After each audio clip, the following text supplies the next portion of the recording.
दफन 70। जॉन ने चारों ओर नजरें दौड़ाईं। फिर दोनों ने अनिकेत को सावधानी से उठाया। उसका शरीर ठंडा था, लेकिन हर धड़कन बता रही थी कि वह जूझ रहा है, अपने भीतर उस दुनिया से जहां शायद उसकी सांसें अब भी अटकी हैं। अनिकेत की ऐसी हालत दोनों उसके लिए चिंतित हो उठे थे। शेखावत ने फुसफुसाते हुए कहा, तुम तो हमेशा कहा करते थे अनिकेत कोई साधारण व्यक्ति नहीं है, देखना वे अब भी वापस आ जाएंगे, बस अभी नींद में है ना।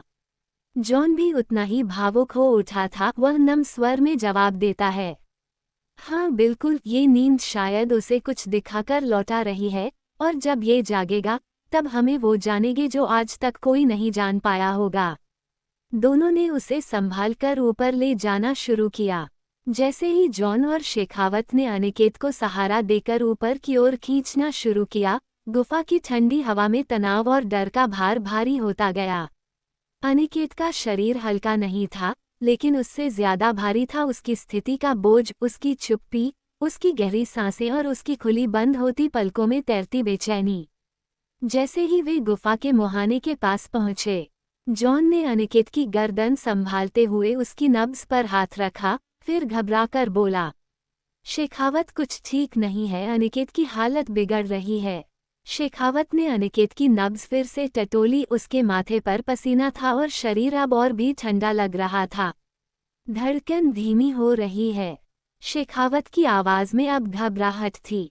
हमें अभी इसी वक्त उसे हॉस्पिटल ले जाना होगा, 1 सेकंड की भी देर नहीं होनी चाहिए। ये कोमा नहीं, ये कुछ और है, उसकी चेतना कहीं अटक रही है, और अगर हम देरी कर गए।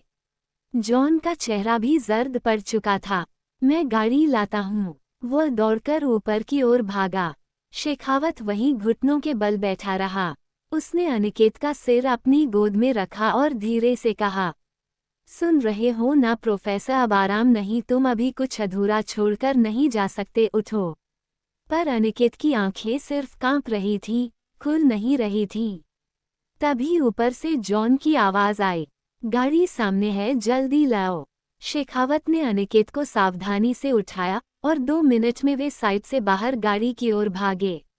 गाड़ी में अनिकेत को पीछे की सीट पर लिटाकर जॉन ने साइड से ऑक्सीजन मॉड्यूल लगाया, जो वह हमेशा इमरजेंसी के लिए रखता था। मैं हॉस्पिटल कॉल करता हूँ ताकि इमरजेंसी तैयार रखे। शेखावत ने गाड़ी का स्टीयरिंग संभालते हुए दहाड़ा। बैठ जाओ, अब एक सेकंड हमारे लिए कीमती है। गाड़ी कच्ची सड़क पर धूल उड़ाती दौड़ पड़ी। पीछे रह गई वो सुरंग, वो रहस्य और अनिकेत की अधूरी चेतना। हॉस्पिटल का आईसीयू के अंदर मॉनिटर की धीमी बीप और बाहर के माहौल में पसरा गहरा असमंजस था। बिस्तर पर लेटा अनिकेत अब भी अचेत अवस्था में था। उसके माथे पर कुछ खास नहीं, न कोई चोट, न कोई फिजिकल ट्रॉमा, लेकिन उसकी आंखें वो बहुत धीमी कंपन के साथ कभी कभी खुद ब खुद हरकत करती, जैसे वो कोई सपना नहीं, कोई यात्रा देख रहा हो। डॉक्टर, नर्स और मेडिकल स्टाफ सब चकित थे। एक सीनियर न्यूरोलॉजिस्ट रिपोर्ट देखकर बड़बड़ाया, ईईजी नॉर्मल है, ब्रेन एक्टिविटी स्थिर है, फिर भी पेशेंट रिस्पॉन्ड नहीं कर रहा। ये कोमा नहीं है, न ही अनकॉन्शियस स्टेट, ये कुछ और है। एसीपी शेखावत सामने आईसीयू के शीशे से उसे निहार रहा था। आंखों में अपराधबोध और अधूरी चिंता दिख रही थी। शेखावत पास खड़ा कह रहा था, डॉक्टर कुछ नहीं कह पा रहे। उन्होंने कहा, ये न तो मेडिकल कोमा है, न दिमागी फेल्योर। बस मानो उसका दिमाग किसी और जगह में फंस गया हो। जॉन धीरे से बोला, कहीं वो गहराई जहां से हम उसे लाए वहीं उसका एक हिस्सा रह तो नहीं गया। शेखावत, जो अब तक विज्ञान की दुनिया समझ रहा था, पहली बार परलौकिक की भाषा समझने लगा था। जॉन कहने लगा, उसने मुझसे कहा था वो खुद को समर्पित कर रहा है उस जगह को, ताकि कुछ पता चल सके, पर शायद उस कुछ ने उसे ही बांध लिया। इधर डॉक्टर बाहर आए और बोले, हमारा मेडिकल डेटा कहता है कि शरीर में सब कुछ संतुलन में है, पर पेशेंट किसी जागरूकता के स्तर पर अटका हुआ है। इस तरह की स्थिति को क्लिनिकली हम डिसोसिएटिव ट्रांस स्टेट कह सकते हैं, पर ये इतना स्थिर और गहरा है कि इससे पहले ऐसा केस मैंने नहीं देखा। शेखावत कहने लगा, मतलब शरीर जिंदा है, पर आत्मा जैसे कहीं भटक रही है। डॉक्टर चुप रह गया। एक पुलिस अफसर के मुंह से ये शब्द सुनकर उसका मेडिकल लॉजिक रुक गया था। जॉन ने धीरे से कहा, शायद अनिकेत अब भी उस तहखाने में है पर शरीर इस दुनिया में। शेखावत ने झिझकते हुए शीशे के पार देखा। कभी कभी जो दिखता है उससे ज्यादा असल वो होता है जो अदृश्य है। जॉन ने बर्फ सी ठंडी आवाज में कहा, और उस अदृश्य से लड़ना अब हमारी जिम्मेदारी है।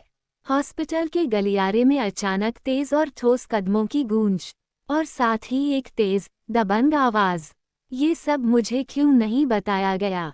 आईसीयू के बाहर खड़े शेखावत, जॉन और डॉक्टर पलटकर देखते हैं। कॉरिडोर के कोने से एसीपी मुकेश कंवर वर्दी में तेजी से आती दिखती हैं।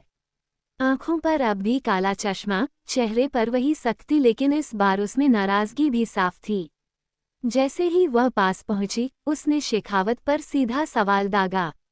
नील शेखावत, आपको क्या लगा? मैं इस केस की लीड कर रही हूं, लेकिन मुझे ऐसे गंभीर घटनाक्रम की जानकारी सिपाही से मिलनी चाहिए। शेखावत पहले शांत रहा लेकिन अब झुके हुए स्वर में बोला, मैडम, हालात अचानक बिगड़े जब हम अनिकेत को नीचे से निकाल कर लाए। उसकी स्थिति वो क्या? मुकेश बीच में काटते हुए बोली, आप लोगों ने फिर वही किया, बिना पुलिस इन्वॉल्वमेंट के खुद ही सब सुझाने चल दिए। आप भूल गए शेखावत कि अब आप सस्पेंड हैं। और जॉन, क्या आप भी नियमों से ऊपर हो? जॉन थोड़ा तिलमिलाया लेकिन संयम से बोला, हमने रिस्क लिया क्योंकि अगर देरी होती तो शायद अनिकेत अब तक। बस, मुकेश की आवाज और ऊंची हो गई।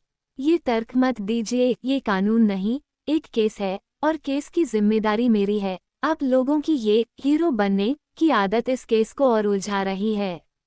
शेखावत ने गहरी सांस लेते हुए कहा, आप ठीक कह रही हैं मैडम, पर एक बात समझिए, ये केस अब महज एक अपराध नहीं, एक इतिहास है जो हम सबको लील रहा है। और कभी कभी जवाब उस जगह से मिलते हैं जहां कानून नहीं पहुंच पाता। तो क्या आप यह मान लें कि पुलिस को अंधेरे में रखा जाएगा? नहीं, बल्कि, जॉन बीच में आया, अब आपको सब कुछ जानना होगा, लेकिन अपनी आंखों से तब आप खुद समझेंगी कि जो अनिकेत ने किया वो क्यों जरूरी था। मुकेश कुछ पल चुप रही। उसकी सांसें अभी भी तेज थीं। फिर वह आईसीयू के कांच से पार देखती है, जहां अनिकेत का निस्तेज शरीर अब भी पड़ा था। किसी ने नहीं सोचा कि ये सब मुझे पहले बताया जाना चाहिए था। शेखावत ने हल्के स्वर में कहा, मैडम, आप जब नीचे जाएंगी उस जगह शायद तब आप खुद कहेंगी कि कुछ बातें पहले नहीं, वक्त आने पर ही समझ में आती हैं।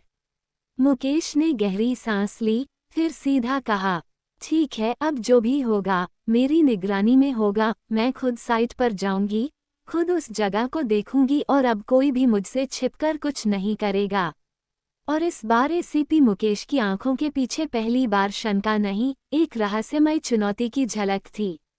कहानी आगे जारी रहेगी। कहानी पसंद आने पर लाइक करें, सब्सक्राइब करें और अपने मित्रों से साझा करना न भूलें। धन्यवाद।